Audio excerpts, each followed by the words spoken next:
Bismillahirrahmanirrahim. Welcome to the another lecture of digital signal processing. I am Hala Mustafa, instructor of DSP course. So far we have discussed in the last lecture regarding the independent variables and dependent variables. Now and then we have a little bit discussed regarding continuous time and versus discrete time signals. So मैं आज थोड़ा सा उसको revise करूंगा फिर उसके बाद हम आगे लेक्चर को लेकर चलेंगे. ठीक है, तो सिग्नल डीएसपी के जो डिफरेंट एडवांटेजेस को हमने पढ़ा और डीएसपी क्यों इम्पोर्टेंट है, इसके बेनिफिट्स क्या हैं, इसके एप्लीकेशंस क्या हैं, उन चीज़ों को पढ़ा. अब हम आगे हैं एक्चुअली डीएसपी क्या करता है, किसी न किसी सिग्नल को प्रोसेस कर रहा है और फिर इसको एक सिग्नल आउटपुट दे रहा है. ठीक, तो इसके मतलब दो चीज़ें इसमें इम्पोर्टेंट हो गई, एक आपका सिग्नल, दूसरा सिस्टम. और इसी वजह से इस सब्जेक्ट का प्री देख के आपको बेसिक्स आनी चाहिए सिग्नल्स की और सिस्टम्स की. ठीक, तो हम रिवाइज में करवा रहा हूँ. आप सिग्नल्स को कोई रिवाइज करें, वो क्या है, एक continuous time signal versus discrete time signal. Continuous time और डिस्क्रीट टाइम्स को किस तरह हम डिफरेंशिएट कर रहे हैं, it's based on the time. क्योंकि किसी भी सिग्नल को हम मिसाल तौर अगर 2 डायमेंशनल सिग्नल लेते हैं तो उसमें हमारे पास दो उसमें एक्सेस है. एक एक्स एक्सेस जो कि यूजुअली हमारा, जिस तरह लास्ट लेक्चर में मैंने डिस्कस किया था, ये हमारा टाइम एक्सेस ही होता है. ठीक है, और दूसरा वाई एक्सेस जो हमारा एम्पलीट्यूड एक्सेस ही होता है.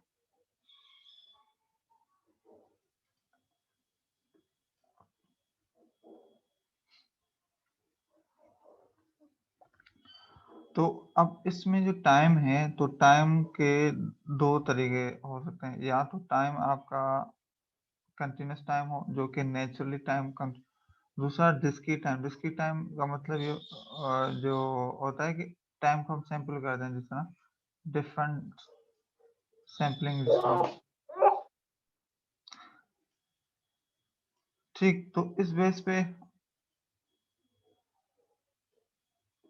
बेस पे हम जो कर रहे हैं क्लासिफिकेशन, वो बन जाती है कंटिन्यूस टाइम और discrete time. Continuous time signals क्या होते हैं, कंटिन्यूस टाइम सिग्नल वो हैं signal defined over every value of time in A given interval. जिस तरह आपके पास मतलब 1 से लेके 2 सेकंड के, अब 1 से लेके 2 सेकंड के दरमियान बहुत सारी वैल्यूज हो सकती है. मिसाल 1.1, 1.001 एंड सो मेनी, मतलब हर पॉसिबल जो वैल्यू हो सकती है 1 से लेके 2 तक, उन सब वैल्यूज के लिए आपका सिग्नल की वैल्यू एग्जिस्ट करती हो. ये देख रहे हैं यहाँ पे, जैसे ये एग्जांपल दिया हुआ है, ये कंटिन्यूस टाइम का सिग्नल लगा है. क्योंकि टाइम के हर वैल्यू के लिए, जो भी टाइम की वैल्यू लेंगे उस वैल्यू पे ओरिजिनल सिग्नल का कोई ना कोई एम्पलीट्यूड डिफाइंड है. तो इस वजह से हम इसको कहते हैं कि ये सिग्नल डिफाइंड है for every bit of time. ठीक, उसके बरक्स जो आपका डिस्क्रीट टाइम होता है, उसमें क्या होता है, आपके पास जो वाई एक्सिस की वैल्यूज हैं वो एक खास स्पेसिफिक टाइम पे डिफाइंड होती हैं, बाकी टाइम के लिए वो डिफाइंड नहीं होती. वो कैसे, मिसाल ये मैंने लिया, अब मैंने इसको, मेरे पास एक टाइम का सैंपल ये, दूसरा ये, तीसरा ये, चौथा ये. तो मेरे पास इस टाइम पे जो है ना वैल्यू डिफाइंड है, एक्स एक्सिस की इस टाइम पे भी कोई ना कोई जो भी वैल्यू डिफाइंड है, इस टाइम पे भी कोई ना कोई वैल्यू डिफाइंड है. बाकी इन दोनों के दरमियान जो भी टाइम है, इस टाइम्स के लिए वैल्यू डिफाइंड नहीं है.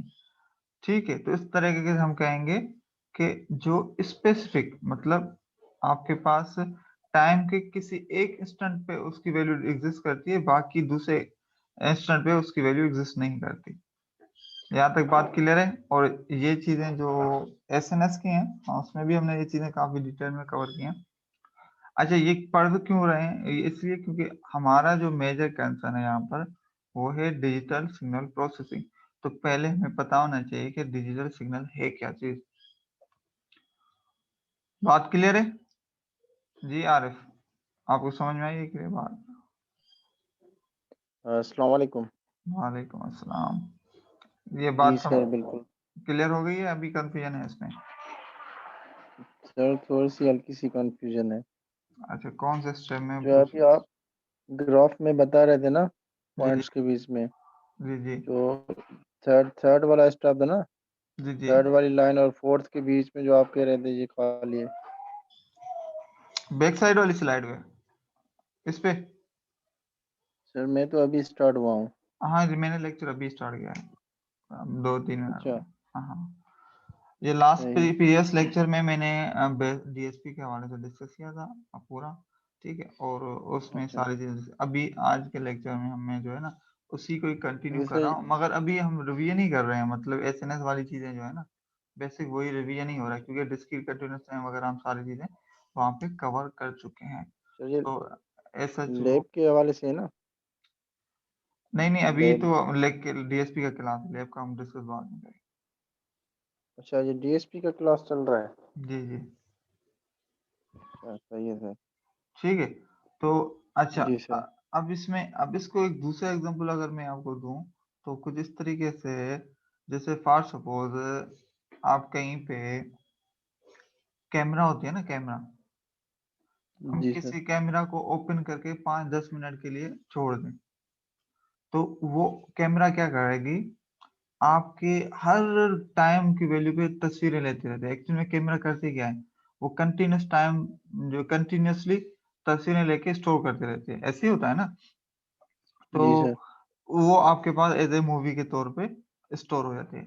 अब दूसरे ऑन द अदर हैंड आप क्या करें कि आप कैमरा को सेटअप पे लगा दें इस तरीके की, हर 5 सेकंड के बाद जो है ना वो पिक्चर ले। सही डिले। ठीक है, डिले ले ले हमारा मतलब ऐसी आपने जगह पर रखा हुआ है, और हर हेलो। 5 सेकंड के बाद तस्वीर लेती है, फिर हर 5। तो अब इन दोनों में डिफरेंस क्या हो गया कि जो आपने एक्चुअल में जो मूवी जहाँ जिस उसी कैमरा से बना रहे हैं, तो वो क्या है, वो आपका है हर टाइम के लिए वो तस्वीर ले रहा है, मतलब हर सेकंड के लिए उसकी तस्वीर एग्जिस्ट करती है, ऐसे ही है ना। और इसके जी बरक्स सर। जो जो आपने डिले के साथ कैमरा में तस्वीरें ली होंगी, मतलब तो उसमें क्या हो रहा होगा कि मिसाल पाँच। और आपके पास ये वाला पहले सेकंड में उसने तस्वीर ली एक, फिर 5 सेकंड तक उसकी कोई भी तस्वीर नहीं होगी, फिर सेकंड 5 सेकंड के बाद फिर हम्म। उसकी तस्वीर होगी, फिर उसके बाद 5 सेकंड के डिले के बाद फिर उसकी तस्वीर होगी, तो मतलब फिर इस तरीके से 15वें सेकंड पे उसकी होगी, फिर 20वें सेकंड पे होगी, 15वें और 20 के दरमियान हम्म। उसने कोई भी तस्वीर नहीं ली होगी, मतलब इसकी कोई भी वहां पे वैल्यू एग्जिस्ट नहीं कर रही होगी, ऐसे ही होगा ना। इसके बरक्स कैमरा जी। जो मूवी आपने ऑन की हुई होगी, वो हर सेकंड के लिए आप जो भी सेकंड उठाएंगे ना उसमें उसकी तस्वीर उसने ली हुई होगी, ऐसे ही है ना। जी सर। तो इसको हम कहेंगे मूवी वाले को कंटिन्यूस टाइम, मतलब कंटिन्यूस। और ये इसको कहेंगे हम डिस्क्रीट टाइम, क्योंकि ये टाइम्स को जो है ना वो डिस्क्रीट कर रहा है, सैम्पलिंग कर रहा है, मतलब उसने 5 सेकंड्स की सैम्पलिंग कर दी कि हर 5 सेकंड के बाद लेना है। इस तरीके से इस सैम्पलिंग को हम चेंज भी कर सकते हैं, मिसाल और 5 सेकंड के बजाय 10 सेकंड कर लें, या 1 सेकंड कर लें, हाफ सेकंड कर लें। बात क्लियर हो गई? जी सर। तो डिस्क्रीट टाइम और ओके। कंटिन्यूस टाइम क्लियर हो गया। तो आई जी होप, सर बिल्कुल। ठीक है। वही जस्ट लाइक इमेजिन करेंगे कैमरा कंटिन्यूअसली तस्वीरें ले रही है तो मूवी फिल हो रही है, और उसके बाद हाँ, हर 5 सेकंड के बाद आप तस्वीर ले रहे हैं, तो वो एक किस्म का डिस्क्रीट हो डिस्क्रीट गई। हो गया। और वैसे भी रियल लाइफ में जो नेचुरल चीजें हैं ना वो एनालॉग नेचर की होती हैं, मतलब कंटिन्यूस नेचर की होती हैं, और उसको फिर हम जो है डिस्क्रीट टाइम में करते हैं यूजिंग डिफरेंट टेक्निक्स, जो कि अगला हमारा टॉपिक होगा। तो पहली बात यहाँ तक क्लियर हो गई? जी सर। Okay good. अच्छा, अब जो है हमारे पास ये हो गया टाइम डोमेन में, मतलब मैंने आपको कहा ना एक्स जो एक 2 डायमेंशनल सिग्नल को अगर हम प्लॉट करते हैं, तो एक वो हो गया उसका एक्स एक्सिस, दूसरा वाई एक्सिस। एक्स एक्सिस में टाइम है, तो एक्स एक्सिस को हमने कंटिन्यूस टाइम में भी देख लिया और डिस्क्रीट टाइम में भी देख लिया।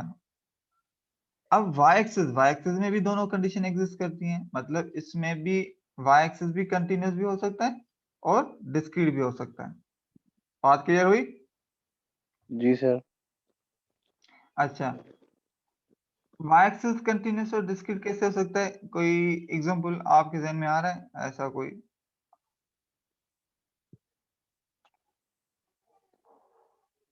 वर्टिकल और हॉरिजॉन्टली हो गया ना। अभी जो एक्सेस पे कर रहे थे हम हॉरिजॉन्टली कर रहे थे, वेव वगैरह जो भी कंटिन्यूअस डिस्क्रीट, हाँ तो अभी उसमें उसमें ये है ना मतलब वर्टिकल होगा। हाँ वर्टिकल में क्या होता है, वर्टिकल एक्सिस में क्या चीज होती है, हम्म, ये हो गया टाइम डोमेन, मतलब एक्स एक्सिस में हो गया आपका टाइम। Vertical time. एक्सिस में क्या होता है, एम्पलीट्यूड, किसी ना किसी चीज का एम्पलीट्यूड, मतलब अगर ये टेम्परेचर का सिग्नल है तो एक्स एक्सिस पे तो टाइम ही होगा, वाई एक्सिस पे क्या होगा, जी सर, एम्पलीट्यूड एम्पलीट्यूड किस चीज का होगा, अगर ये मैं कह रहा टाइम हूँ, का। नहीं नहीं नहीं नहीं, ये देखो टाइम तो एक्स एक्सिस पे आ गया ना, मैं आपको कह रहा हूँ एक थर्मामीटर से आप जो है टेम्परेचर ले रहे हैं और उसको हम्म, आप जो है ना ग्राफ पे प्लॉट कर रहे हैं। आपने क्या किया, थर्मामीटर को लगाया एक सेंसर से और उसको किसी एलसीडी के थ्रू उसकी जो रीडिंग्स को है ना कन्वर्ट करके वो स्क्रीन पे देख रहे हैं। तो एक्स एक्सिस पे तो वो टाइम शो कर रहा होगा, मतलब सुबह से लेके मिसाल और आपने 9 बजे से स्टार्ट किया है, ठीक है, आपने सुबह से 9 बजे से स्टार्ट किया उसकी क्या कहते हैं कि रीडिंग्स लेना, तो वो एक्स एक्सिस पे तो टाइम की चीज आ गई, वाई एक्सिस पे क्या होगा उसका, किस चीज का एम्पलीट्यूड होगा, टेम्परेचर का होगा ना। एग्जैक्टली टेम्परेचर का, बिल्कुल। रीडिंग रीडिंग एक्सेस में ले रहे हैं, वो हाँ एम्पलीट्यूड वाई एक्सेस में। हाँ एग्जैक्टली। तो अब वो जो टेम्परेचर जो मिसाल लो टाइम जो है, टाइम एक्सेस जो है आपका वो डिस्क्रीट भी हो सकता है, कंटिन्यूस भी हो सकता है, वो तो चीज क्लियर हो गई। अब वाई एक्सिस भी इसी जी। तरीके से हो सकता है कि वो कंटिन्यूस भी हो सकता है, डिस्क्रीट भी हो सकता है। तो इसको इस वजह से हम कहते हैं कंटिन्यूस एम्पलीट्यूड वर्सेस, मतलब एक कंटिन्यूस एम्पलीट्यूड सिग्नल हो गया, दूसरा डिस्क्रीट एम्पलीट्यूड सिग्नल हो गया, ठीक है। अब कंटिन्यूस एम्पलीट्यूड में क्या होगा, जैसे अब कंटिन्यूअसली कोई ना कोई रीडिंग आ रही होगी ना, कभी टेम्परेचर यूं कभी अप एंड डाउन, समहाउ एक रैंडम सिग्नल इस तरह कुछ आ रहा होगा, ठीक है। जी अब इसमें डिस्क्रीट एग्जांपल क्या होगा, मतलब इसको डिस्क्रीट हम किस तरीके से देखेंगे, आप कुछ मुझे बताएंगे। सर, डिस्क्रीट वही डिले के हिसाब से होगा ना, टाइम डिले में होगा, तो एम्पलीट्यूड भी उसी नो नो हिसाब नो, से आप होगा। दो चीजों को कंफ्यूज कर रहे हैं, रीडिंग। अभी भी ये एसएनएस में भी मैंने पढ़ाया हुआ है, देखो अच्छा। वो जी। एक्स एक्सेस तो हो गया टाइम के हिसाब से, मगर सही। वाई एक्सेस जो एम्पलीट्यूड, एम्पलीट्यूड मिसाल लो वो आपका ऐसे हो सकता है कि जीरो से लेके जो है 1 जा रहा है, फिर 2 डिग्री सेंटीग्रेड हो रहा है, फिर 3 डिग्री सेंटीग्रेड हो रहा है एंड सो ऑन, मतलब आपके पास जो एक्स एक्सिस की जो रेंज है ना वो बहुत डिफरेंट है, वो जीरो से लेके उसकी जो वैल्यू 10 के दरमियान कोई भी वैल्यू हो सकती है। हम सही। सपोज कर रहे हैं अगर हम अभी का टेम्परेचर की बात करें तो यूं होगा कि जीरो से लेके ये 35 डिग्री सेंटीग्रेड के दरमियान कोई भी टेम्परेचर हो सकता है, और वो कंटिन्यूस टाइम होगा कुछ इस तरीके से, दिन को ज्यादा होगा फिर शाम को कम हो जाएगा, ठीक है। तो ये क्या चीज हो गई, जीरो से लेके 35 तक कोई ना कोई वैल्यू होगी होगी, तो इसको हम कहेंगे कंटिन्यूस एम्पलीट्यूड। इसके बरक्स फॉर सपोज, इसके बरक्स फॉर सपोज आपके पास हो जाए कुछ इस तरीके से,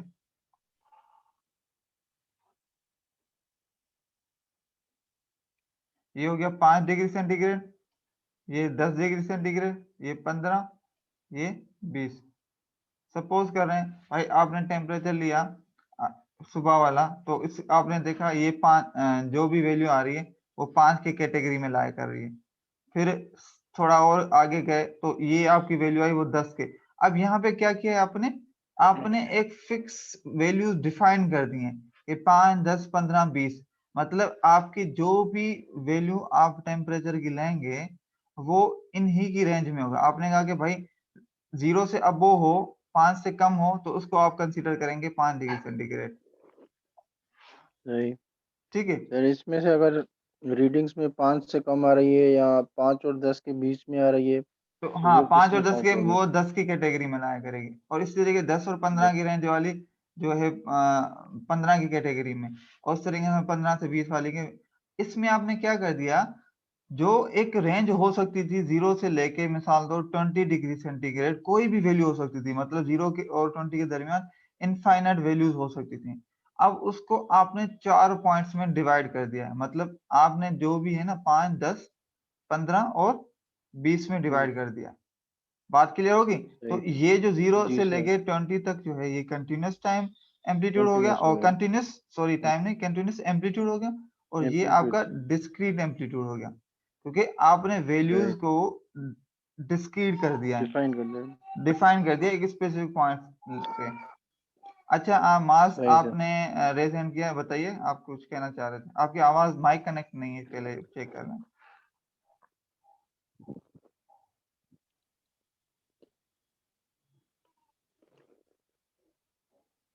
अच्छा मार्स आपका कनेक्ट नहीं है, माइक कनेक्ट कर लें फिर आप बताइएगा जो आप पूछना चाह रहे थे। अच्छा अब हमारे पास इस तरीके से जो है ना कैटेगरी जो बनी, हमने दोनों चीजें देख ली, कंटिन्यूस एम्पलीट्यूड और वो, और यहाँ पर मैंने अब आपके सामने ना ये एग्जांपल दिया हुआ, ये है कंटिन्यूस टाइम और कंटिन्यूस एम्पलीट्यूड। ये जो सिग्नल आ रहा है ना, टाइम भी कंटिन्यूस है और एम्पलीट्यूड भी कंटिन्यूस है। यहाँ पर देखें टाइम आपका डिस्क्रीट है मगर एम्पलीट्यूड अभी भी कंटिन्यूस है, मतलब एम्पलीट्यूड की कोई लेवल डिफाइंड नहीं है, ठीक है। सही है।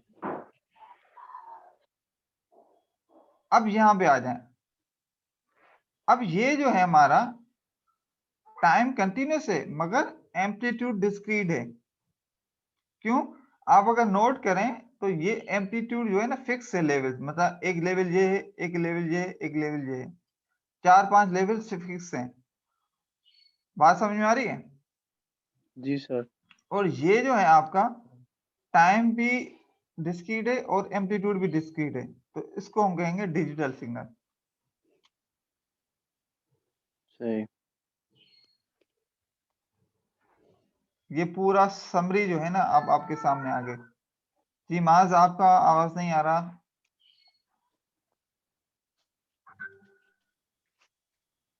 माज आपका माइक कनेक्ट नहीं है शायद, इस वजह से माइक कनेक्ट कर लें आपका। अच्छा सर डिजिटल डिजिटल सिग्नल में दोनों जो है ना डिस्क्रीट होने चाहिए, हाँ टाइम भी और एग्जैक्ट एम्पलीट्यूड भी। एग्जैक्टली तभी जाके हम उसको अच्छा, कहेंगे अगर कि डिजिटल सिग्नल है। अगर एक एक डिस्क्रीट है, एक वो कंटिन्यूस है, तो नहीं कहलाएगा। अच्छा वो फिर यूं होगा, हाँ फिर वो डिजिटल सिग्नल नहीं कहलाएगा। हाँ उसको यूं कहेंगे अगर उसका टाइम जो है डिस्क्रीट है और वो एम्पलीट्यूड कंटिन्यूस है, आप उसको कहेंगे discrete time amplitude continuous, discrete time signal उसको सिर्फ कहेंगे हम, ठीक है। और अच्छा, सही जिसका है। टाइम भी डिस्क्रीट हो और जिसका एम्पलीट्यूड भी डिस्क्रीट हो, जिस तरह ये लिखा हो वो कहलाएगा डिजिटल सिग्नल। और जिसका सही। टाइम भी कंटिन्यूस हो एम्पलीट्यूड भी कंटिन्यूस हो, वो आपका कहलाएगा एनालॉग सिग्नल।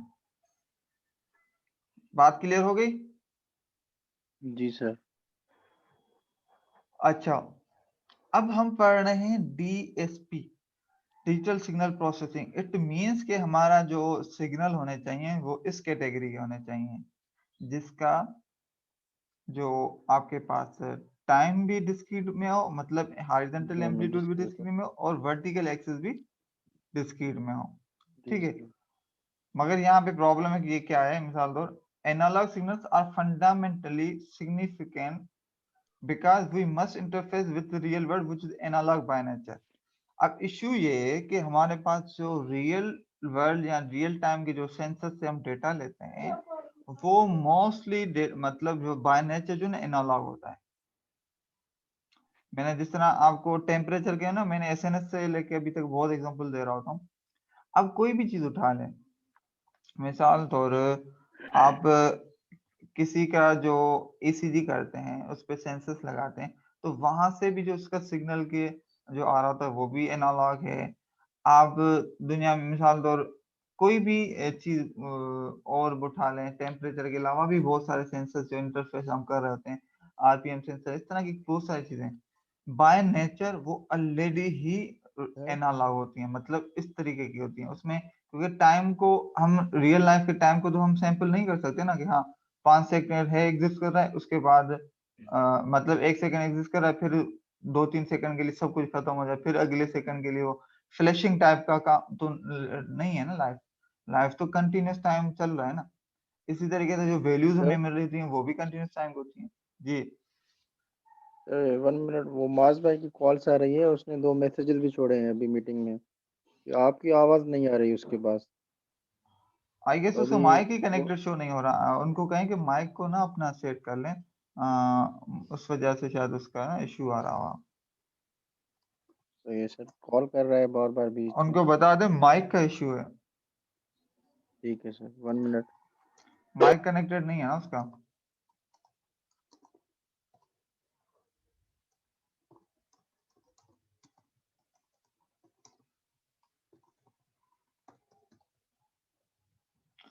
ठीक है।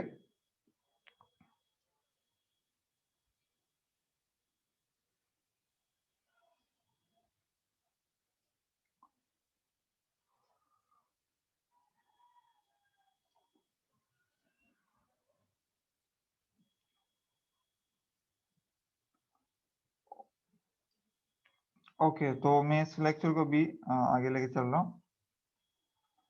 तो यहाँ तक बात अब क्लियर हो गई कि with respect to time and amplitude जो सिग्नल्स की कैटेगराइजेशन हमने की।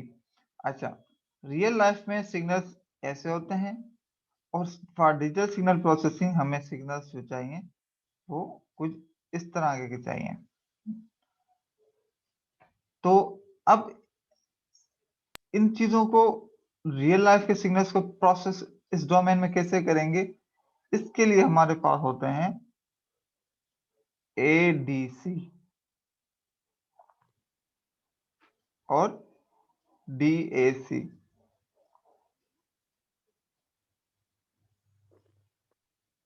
ठीक है आरिफ, होगी बात।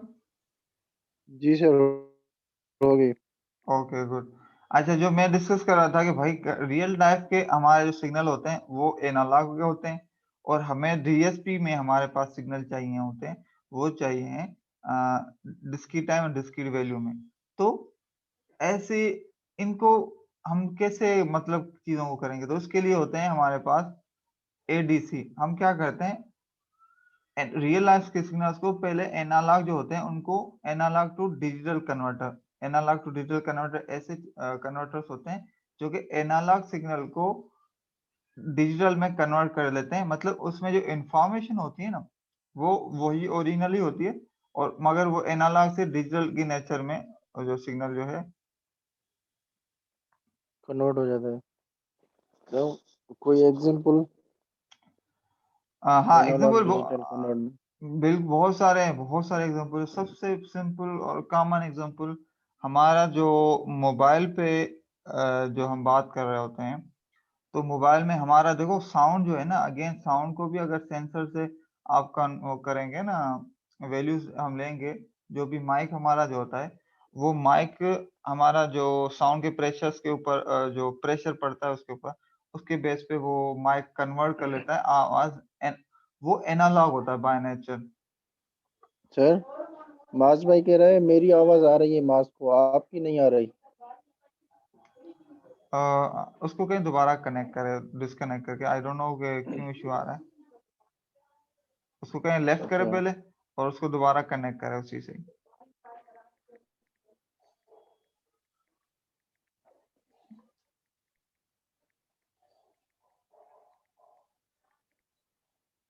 जी सर, आप बता रहे थे फोन पे बात कर रहे हैं तो ठीक है। माइक का हाँ, तो अब माइक वो भी पे जो एनालॉग हमारा है। वो एनालॉग नेचर में। अब मिसाल दो, हमारे मोबाइल्स कंप्यूटर्स वगैरह, इवन जो मैं भी आपसे बात कर रहा हूँ, तो ये तो सारे डिजिटल चीजें हैं ना।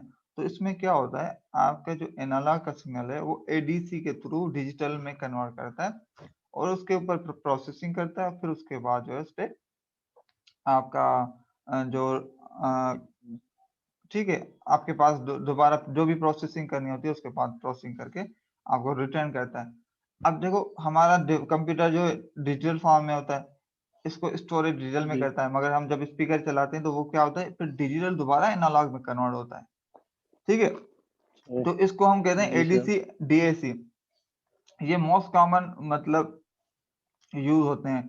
जो डिजिटल प्रोसेसिंग के बेसिक बिल्डिंग ब्लॉक्स होते हैं, इनको यूज किया जाता है। उनकी बहुत सारी टेक्निक्स हैं, मेथड्स हैं, जो और उनके कुछ प्रिंसिपल्स हैं कि किस तरीके से एनालॉग टू डिजिटल करना है या डिजिटल टू एनालॉग।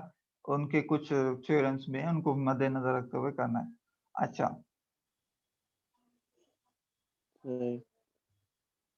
अच्छा माज, अभी आवाज आ रही है आपके पास? आई होप अब आवाज आएगी, क्योंकि आपका माइक कनेक्टेड शो हो रहा है अब।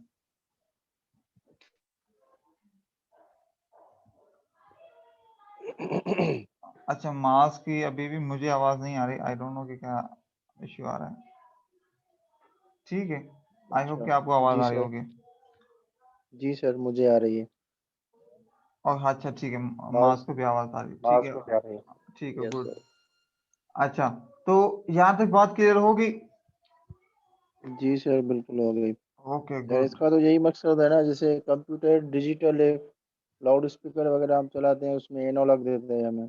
बिल्कुल और बिल्कुल हम अब ऐसे। अभी अभी अभी अभी बात कर रहे हैं जो भी माइक पे, वो एनालॉग हो गई, बाकी जो डिवाइस है वो डिजिटल हो गई। बिल्कुल, वो जो माइक के माइक के फौरन बाद जो इंटरनल इसमें सिस्टम लगा होगा कंप्यूटर में ना या मोबाइल में, वो होता है एडीसी, मतलब एनालॉग टू डिजिटल कन्वर्टर। और स्पीकर के साथ जो सिस्टम कनेक्टेड होगा ना, वो डिजिटल टू एनालॉग कन्वर्टर होगा। सही है आ- सर। आगे बात क्लियर होगी? अच्छा, जी अब ये जिसके जो मैंने अभी डिस्क्राइब कर दिया है आप लोगों को, मैं एक दफा सिर्फ रीड कर लेता हूँ लोगों के लिए। एनालॉग सिस्टम क्या होता है? ऐसे एनालॉग सिस्टम जिसमें इनपुट भी आपके पास एनालॉग हो और आउट भी एनालॉग हो। ठीक है। ओके। अच्छा, advantage: easy to interface to real world, do not need A to D or DA system, speed not dependent on color. मतलब एनालॉग ऐसे सिस्टम होते हैं जिसमें इनपुट भी हम एनालॉग लें, आउटपुट उसमें कन्वर्जेंस नहीं होती। जिस तरह आप लोगों ने अगर जो मेरे ख्याल में म्यूजिक से ज्यादा रिलेटेड है, शौकीन बंदे, उनको पता होगा कुछ सिस्टम्स आते हैं जो एनालॉग सिस्टम्स होते हैं, स्पीकर्स होते हैं। मेरे जैसे ख्याल में गिटार हो गया, गिटार की वायर्स हो गई, तो उसकी जो उस म्यूजिक आती है वापस में आउटपुट। हाँ, मतलब वो जो है ना, उसमें हमें ए टू डी या डी टू ए कन्वर्टर्स चाहिए ही नहीं, तो ऐसे सिस्टम को हम एनालॉग सिस्टम्स कहते हैं। अच्छा, डिजिटल सिस्टम्स कौन से होते हैं? ऐसे सिस्टम जिसको हम जो है इनपुट भी डिजिटल फॉर्म में दें और आउटपुट भी हमें डिजिटल फॉर्म में मिलता है। अच्छा, इनके फायदे क्या हैं?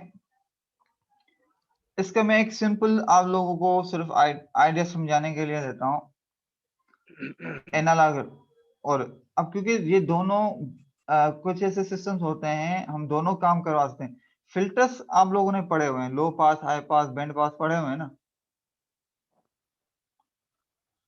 यस सर, पढ़े हुए। ठीक है, पढ़े हुए हैं। अब फिल्टर्स में क्या होता है, अगर हम लो पास की बात करें, तो अगर एनालॉग नेचर में बनाए तो कुछ इस तरीके से, या तो आरसी सर्किट हम बनाते हैं कुछ इस तरीके से करके, तो इसमें हमारे पास जो है वो एक सिंपल जो पैसिव फिल्टर हमारा बन जाता है। अब सपोज करो ये जो फिल्टर मैंने बनाया था वो था 10 किलोहर्ट्ज तक का, मतलब 10 किलोहर्ट्ज से जो भी नीचे जो सिग्नल जो फ्रीक्वेंसी होगी उसको ये पास करेगा, और 10 किलोहर्ट्ज से अबव जो फ्रीक्वेंसी होगी उसको ये ब्लॉक कर देगा। ठीक है। लॉक कर देगा। ठीक, अब मैं सपोज करूं, मैं आपको कहूं ये 10 किलोहर्ट्ज नहीं, ये इसको कर दो 11 किलोहर्ट्ज, सपोज करें, तो क्या करना होगा हमें इसमें, इस सर्किट में?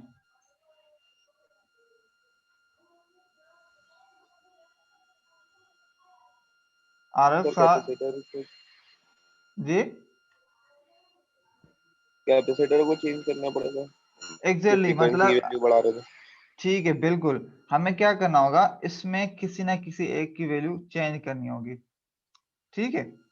अब वो देखो फिजिकल काम हो गया, या तो रेजिस्टर की वैल्यू या कैपेसिटर की, क्योंकि उनके फार्मूला के हिसाब से हमें चीजों को एडजस्ट करना होगा चेंज ताकि करना। हमें ये जो है ना थ्रेशोल्ड मिल जाए। अब ये एक हिसाब से देखा जाए हेक्टिक काम है, आपको फिजिकली चीजों को ना वो फ्लेक्सिबिलिटी इतनी नहीं है। इसके बरक्स अगर डिजिटल सिग्नल्स की फिल्टर्स की बात करें, उसमें ऐसा कुछ नहीं होता। उसमें क्या होता है, आपके पास कुछ इक्वेशन बनी हुई होती है कि ये लो पास की इक्वेशन है, और उस इक्वेशन के फॉर सपोज मैं इसको मिटा दूं, इक्वेशन होगी कुछ इस तरीके से, az1 प्लस bz-2 सपोज करें, इस तरह की कुछ इक्वेशन होगी। तो इसमें a और b की वैल्यू मिसाल आप चेंज करेंगे ना सॉफ्टवेयर के थ्रू, तो ऑटोमेटिकली जो लो पास फिल्टर जो आपका था उसकी वैल्यू 10 से 11 हो जाएगी। बात क्लियर हुई या अभी भी कंफ्यूजन है? तो इसमें जो लिखा हुआ है ना, reconfigurability using software, greater control over accuracy और resolution, predictable and reproducible behaviour. मतलब एक तो रिकॉन्फिगरेबिलिटी मैंने आपको बता दिया कि आपको एक फिल्टर जो एडजस्ट करना था मिसाल लो 10 किलोहर्ट्ज पे, अब आपने कहना 11 पे करना है या 9 पे करना है, तो सॉफ्टवेयर के थ्रू आप इजीली उसको एडजस्ट कर सकते हैं। आपको क्या करना होगा, सिर्फ जो आपको क्या कहते हैं कि वैल्यूज जो है ना चेंज करनी होंगी कोएफिशिएंट्स। और दूसरा, क्योंकि डिजिटल फॉर्म में इसका जो कंट्रोल जो आपका होता है और एक्यूरेसी के ऊपर वो काफी ज्यादा होता है एज कम्पेयर टू एनालॉग के ऊपर, ठीक है। और दूसरा, क्योंकि डिजिटल फॉर्म की जो इक्वेशन होती हैं ये आपकी उसमें होती हैं अलजेब्रिक फॉर्म में होती हैं, तो ये इक्वेशंस की वजह से इसमें जो प्रेडिक्टेबिलिटी और रिप्रोड्यूसिबल बिहेवियर होता है कि आपको पता चल जाता है कि क्या चीजें कहाँ पे। अच्छा, ये अभी आप लोगों को ऐसे लग रहा है कि हवाओं में बातें हो रही हैं, क्योंकि अभी आप लोग अभी उस मैथ में आए नहीं है, मगर जैसे जैसे हम आगे बढ़ेंगे, जब हम फिल्टर डिजाइनिंग पे पहुंचेंगे, तो ये सारी चीजें आप उसको रियलाइज करेंगे कि हाँ ये बात सही है, ठीक है। यहाँ तक बात क्लियर हो गई या अभी भी कोई है कंफ्यूजन? जी सर। सर ये डिजिटल सिस्टम की डेफिनेशन वो एग्जांपल बताएंगे थोड़ी? हाँ, डिजिटल सिस्टम को आप कोई भी एग्जांपल ले लें, मिसाल तौर मैं आपको अगर कहूँ, हमारा सिंपल जो साउंड सिस्टम है, जो पहले एक एनालॉग सिस्टम भी है, डिजिटल भी सिस्टम है। डिजिटल सिस्टम किस तरीके से, जो हमारा ये कंप्यूटर का है, इसमें मैं वैसे सिग्नल तो इसको एनालॉग ही दे रहा हूँ, मगर वो एनालॉग में से डिजिटल में कन्वर्ट हो रहा है, फिर प्रोसेस हो रहा है पीसी में या मोबाइल में, फिर उसको सेव कर रहा है डिजिटल फॉर्म में, उस पर जो भी प्रोसेसिंग करनी होती है वो उसमें कर रहा है आपका डिजिटल फॉर्म में। उसके बाद आउटपुट जब आपके पास आ रहा है वो डिजिटल टू एनालॉग कन्वर्ट के थ्रू होता है। ये कहलाएगा डिजिटल सिस्टम। क्यों? क्योंकि इसमें ए टू डी और D to A systems use हो रहे हैं। ऐसा साउंड सिस्टम मिसाल दो जिसमें ए टू डी और डी टू ए सिस्टम नहीं है, वो डायरेक्टली आपका जो माइक आ रहा है उसी ही पे ही प्रोसेसिंग करता है। मैं इसका आपको एक एग्जांपल दूं, जिस तरह पब्लिक एड्रेस सिस्टम सुना है, जिस तरह मस्जिदों में या जो आपके पास अजान देने के लिए जो सिस्टम्स होते हैं पुराने, तो ये जो है ना एनालॉग के होते हैं। मतलब इसमें जो माइक में आप जो आवाज दे रहे हैं, वो डायरेक्टली सिग्नल जो है ना वो आपका एम्पलीफाई हो रहा है। उसमें डिजिटल टू एनालॉग सिग्नल जो ऐसा सिस्टम नहीं लगा हुआ, वो डायरेक्टली ही एम्पलीफाई करता है और उसको वो स्पीकर में देता है, और स्पीकर से हमें आवाज मिलती है। तो इसको हम कहेंगे ये जो है हमारे रियल लाइफ में एनालॉग सिस्टम्स हैं। बात क्लियर हुई? ओके। ठीक है। इसके अलावा आप भी पहले कैमरास जो आती थी, जिसको कहा जाता है ये एनालॉग कैमरास होती हैं, अब डिजिटल कैमरास आना शुरू हो गई हैं। देखा होगा ना, ये तो कैमरास का एक्सपीरियंस आप लोगों यस को सर। मगर ज्यादा होगा।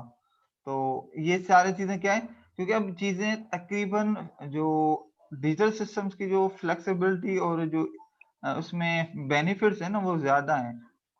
तो उस वजह से ज्यादातर हर चीज को कोशिश की गई है कि एनालॉग से कन्वर्ट करके डिजिटल फॉर्म में लेके आया जा सके। क्योंकि डिजिटल फॉर्म में जब चीजें आ जाती हैं तो वहां पे आपके पास ना चीजों के ऊपर कंट्रोल बहुत होता है। ऐसे ही समझिए कि जिस तरह आजकल आप कैमरा, सिंपल एक मोबाइल की कैमरा देख लें कि कितने किस्म के उस पे तो फिल्टर्स लगे होते हैं। इवन स्नैपचैट के देख लो, इधर देख लो कि वो आपको फेस साफ कर देता है, उसके तो डिफरेंट स्क्रीनें आ रही होती हैं फेस पे, आप डिफरेंट और भी शेप्स लगा रहे होते हैं। ये वो सारी चीजें कैसे क्यों हो रही होती हैं? क्योंकि due to the digital signals processing की जो बेनिफिट्स की वजह से। अदरवाइज एनालॉग सिस्टम में ना उन चीजों को करना बहुत टफ होता है। क्लियर है? ओके। ओके, चलो तो यहाँ तक हो गया। अब हम आगे बढ़ते हैं। ये सिग्नल जो अगला है डिटरमिनिस्टिक डिजिटल सिग्नल। अब ये हो गया सिग्नल्स के ऊपर, ठीक है। हमने सिस्टम्स को, मैंने सिर्फ जनरल एनालॉग डिजिटल सिस्टम और टाइम के हिसाब से हमने उनकी कॉन्फ़िगरेशन कर दी कि विद रिस्पेक्ट टू टाइम जो उसको क्लासिफाई किया जाता है डिस्क्रीट और कंटीन्यूअस टाइम सिग्नल्स के हिसाब से। फिर उससे हमने एनालॉग और डिजिटल सिग्नल्स को भी समझ लिया। अच्छा, एक अनदर फॉर्म जो सिग्नल्स की क्लासिफिकेशन है वो है रैंडम एंड डिटरमिनिस्टिक सिग्नल्स। ये मैंने एसएनएस में पढ़ाया हुआ है। तो इसका कोई एग्जांपल दे सकते हैं या आपको इसको अभी तक क्या चीज याद है मुझे बताएं।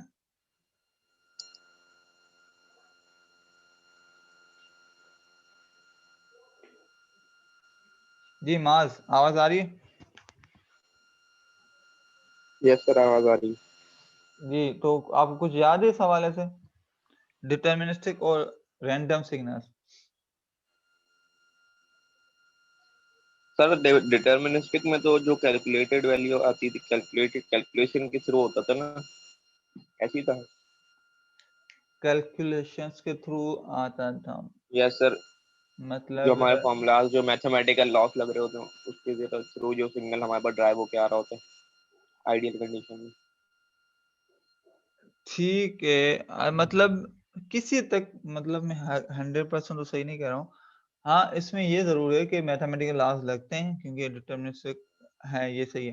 वैसे अगर थोड़ा सा नाम पे गौर करें, डिटरमिनिस्टिक का वर्ड की मीनिंग ये से है जिसका आपको पता हो, डिटरमाइन किया जा सकता हो, पता लगाया जा सकता हो, इसको हम यूं कहें तो यहाँ पे जो डिटरमिनिस्टिक सिग्नल का मतलब होता है यहाँ पर सिग्नल्स और सिस्टम्स में, वो ये होता है ऐसे सिग्नल जिसको हम मैथमेटिकल एक्सप्रेशंस में लिख सकें। मतलब उसको कोई ना कोई मैथमेटिकल फॉर्म में उस सिग्नल को उस सिग्नल का जो भी बिहेवियर है ना उसको हम मैथमेटिकल फॉर्म में लिख सकें। जैसे इंटीग्रेशन और ठीक है, डेरिवेशन उसके लिए। एग्जैक्टली। अब मैं इसका सिंपल एग्जांपल दूं, ये एक सिग्नल है ना, इसकी मैं आपको कहूँ कि मुझे इसका मैथ बताओ जो इसको कंप्लीटली डिफाइन कर रहा हो सिग्नल को, तो क्या बताएंगे आप जो सामने लिखा हुआ है? साइन वेव होती है। ठीक है, साइन वेव। मतलब इसकी इट मींस के मैं अगर साइन लिख दूं तो ये पूरा सिग्नल जो मैंने आपके सामने बनाया हुआ है ये पूरा उसको डिफाइन कर देगा। कर लेगा। तो ये कहलाएगा डिटरमिनिस्टिक सिग्नल। क्यों? मेरे पास बेशक सिग्नल की जो वैल्यू है ना, यहाँ पर टाइम फॉर सपोज 10 सेकंड है, सपोज कर रहे हैं, मैं आपसे पूछूं कि ये जो सिग्नल है इसका 20वें सेकंड पे इसकी वैल्यू क्या होगी?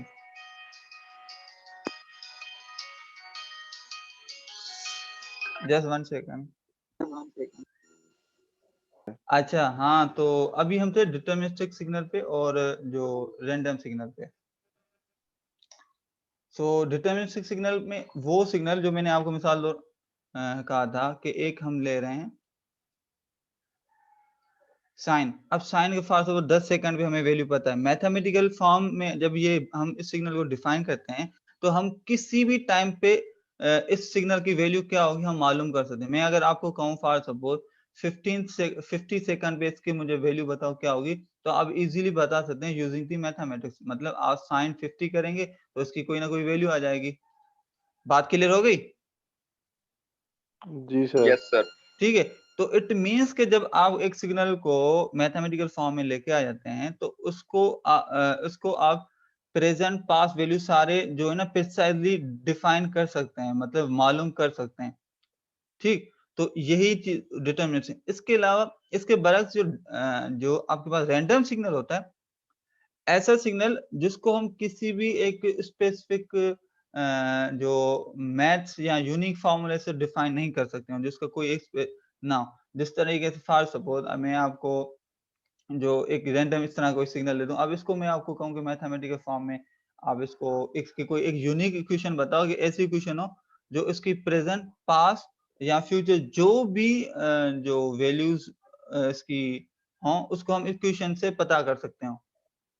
मतलब उसमें आपको मैं कहूँ कि इस सिग्नल की 100 सेकंड्स पे क्या वैल्यू होगी मुझे मालूम करके बताओ, तो इसके लिए आपको पहले इस जो सामने है ना इसकी पूरी मैथमेटिकल फॉर्म में बिहेवियर चाहिए जो लिखा हुआ हो। तो ऐसे सिग्नल्स जिनको हम यूनिकली डिफाइन नहीं कर सकते विद मैथमेटिकल एक्सप्रेशंस को, तो उनका जो बिहेवियर भी अनप्रेडिक्टेबल होता है। आपको पता नहीं है कि उसका फ्यूचर में क्या होगा, मतलब फ्यूचर वैल्यू क्या होगी, पास्ट में वैल्यू तो चलो हमें पता ही होती है। तो ऐसे सिग्नल्स को हम कहते हैं रैंडम सिग्नल। इसका मैं एग्जांपल जो मेरे ज़हन में अभी आ रहा है, एक तो बहुत कॉमन एग्जांपल दिया जाता है उसका stock exchange market.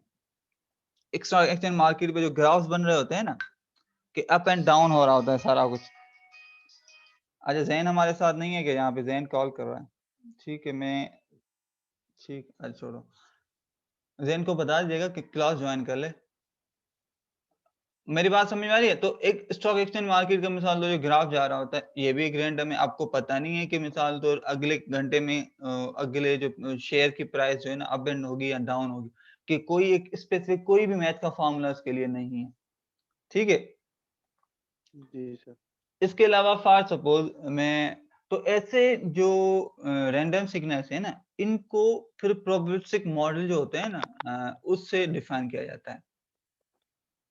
Probabilistic model किस तरीके से आपने जो पढ़े हैं, गॉसियन जो पढ़े होंगे मॉडल, इस तरीके से इधर फिर हमें जो हेल्प करता है वो है प्रोबेबिलिटी एंड स्टैटिस्टिक्स के जो हम जो साइंस है ना पूरी, वो यहाँ पर हम किसी हद तक एग्जैक्ट तो नहीं, मगर किसी हद तक उसको डेटा को हम मॉड्यूलर उसको एक्सप्रेस कर देते हैं मैथमेटिकल फॉर्म में, जो कि उसका बिहेवियर शो कर रहा होता है। जिस तरह एक होता है कि इसकी मीन जितनी है, इसकी वेरिएंस इतनी है, एग्जैक्ट वैल्यूज नहीं पता होती, मगर उससे हमें काफी चीजें इंफॉर्मेशन मिल जाती है। बात क्लियर हो गई?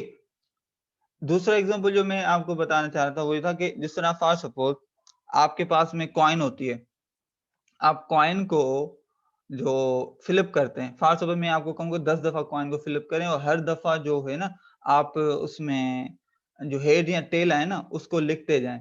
मिसाल दो, मैंने फर्स्ट टाइम मैंने कॉइन को मैंने फिलिप किया तो हेड आया, सपोज ये हेड हो गया। अच्छा सेकंड टाइम मैंने किया, टेल आया, फिर हेड आया, फिर दूसरी दफा फिर हेड आया, फिर हेड आया, फिर टेल आया। अब मैं आपको कहूं कि मुझे बताओ, इससे अगली दफा मैं जब इसको, मैं आपको कहूं कि इसके अगली दफा मैं इसको कॉइन करूंगा, हेड आएगा टेल आएगा, तो व्हाट डू यू से, आप क्या कहेंगे?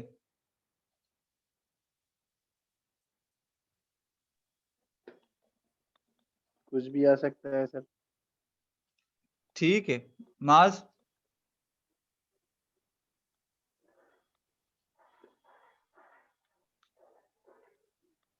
आई डोंट नो कि मार्क्स के पास वॉइस जा रही नहीं, मगर आई होप कि आइडिया आपने पिक कर लिया होगा रैंडम का और डिटरमिनिस्टिक जी सिग्नल का। सर, रैंडम हो गया, डिसऑर्डर।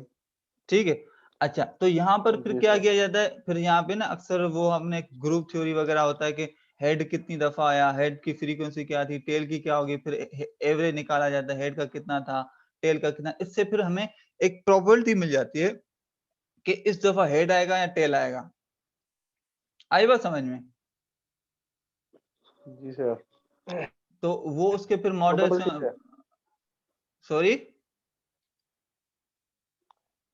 तो आप कह रहे थे ना, अब सबकी अलग अलग से फ्रीक्वेंसी करेंगे तो उसकी मतलब प्रोबेबिलिटी से फ्रीक्वेंसी पता चल सेंस में, जाएगा कि कि हेड फ्रीक्वेंसी आएगा का या यहाँ टेल मतलब आएगा। है कि कितनी दफा हेड आया है।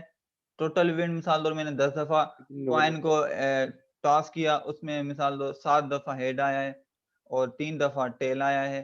ठीक है, तो अब मैं यहाँ पे देखूंगा कि अब इसमें हेड ज्यादा दफा आया है, तो इस मीन्स के 7/10 जो है इसकी फ्रीक्वेंसी प्रोबेबिलिटी है, हेड की 3/10 जो 10, इस तरीके से फिर जो डिफरेंट मॉडल्स बनते हैं, तो आप इससे एक अप्रोक्सीमेट या थ्योरी अंदाजा लगाते हैं कि इसके इतने चांसेस हैं। ठीक है, जिस तरह अक्सर हम न्यूज में भी डिफरेंट चीजों को सुनते रहते हैं कि भाई ये अगर इस तरीके का होता है तो, या मैचेस में भी ऐसे होता है ना, आप लोग क्रिकेट के मैच देख रहे होते हैं, अक्सर आपने जी सुना होगा कि जिस टीम ने सेकंड इनिंग में 150 से ज्यादा फॉर सपोज स्कोर कर लिया हो, तो उसके 30% 90% चांसेस है कि मैच विन कर जाए। ठीक है, इस तरीके से डिफरेंट स्टेटिस्टिक्स आ रही होती है ना वहां सही। पर। तो ये क्या चीजें होती है, वो रैंडम जी सर। सिग्नल्स, वो एक हिसाब से रैंडम डेटा है जिसको आप पता नहीं होता ना कि कौन जीतेगा कौन हारेगा, मगर आप पिछले दफा जो बिहेवियर हैं उनको स्टडी करके उनके बिहेवियर के हिसाब से कुछ स्टैटिस्टिकल मॉडल्स होते हैं, जिससे आपको वो होता है क्या कहते हैं कि इंफॉर्मेशन को प्रोसेस करते हैं, फिर अपने निकाल देंगे कि इसकी प्रोबेबिलिटी कितनी है, इसकी प्रोबेबिलिटी कितनी नहीं है। ठीक है, तो ये जी जो है सर। ना, इसका पूरा रैंडम इसको कहते हैं कि स्टोकेस्टिक्स प्रोसेस जो है ना, एक पूरी फील्ड है सिग्नल्स एंड डीएसपी की, समझोगे एक एडवांस है जिसमें फजी लॉजिक और ये बहुत सारी चीजें होती हैं। तो वो जो इसकी एडवांस फील्ड है जिसमें हम ये सारी चीजें पढ़ते हैं। क्लियर? जी सर। आई होप कि आइडिया हो गया होगा यकीनन आप लोगों को। अच्छा, 2 मिनट में मीटिंग एंड जी होने वाली है। ठीक है। अच्छा, व्हाट इज प्योर फ्रीक्वेंसी? तो आप लोगों से मैं पूछूं फ्रीक्वेंसी क्या है?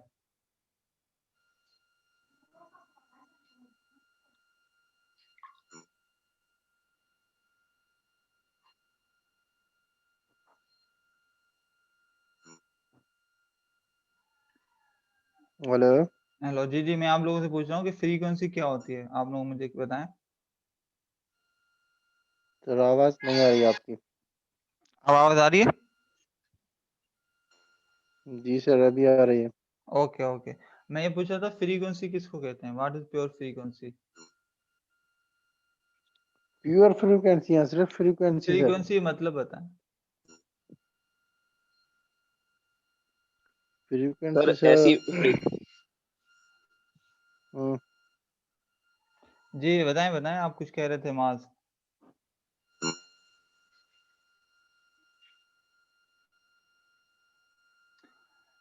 सिंपल है, क्यों टेंशन ले रहे हैं आप लोग? सिंपल नंबर ऑफ साइकिल्स पर सेकंड जो होता है फ्रीक्वेंसी होती है हमारी। ठीक है, और जी सर, फ्रीक्वेंसी वो यानी तो डेफिनेशन हो गई ना कि इनवर्स ऑफ टाइम पीरियड होता है।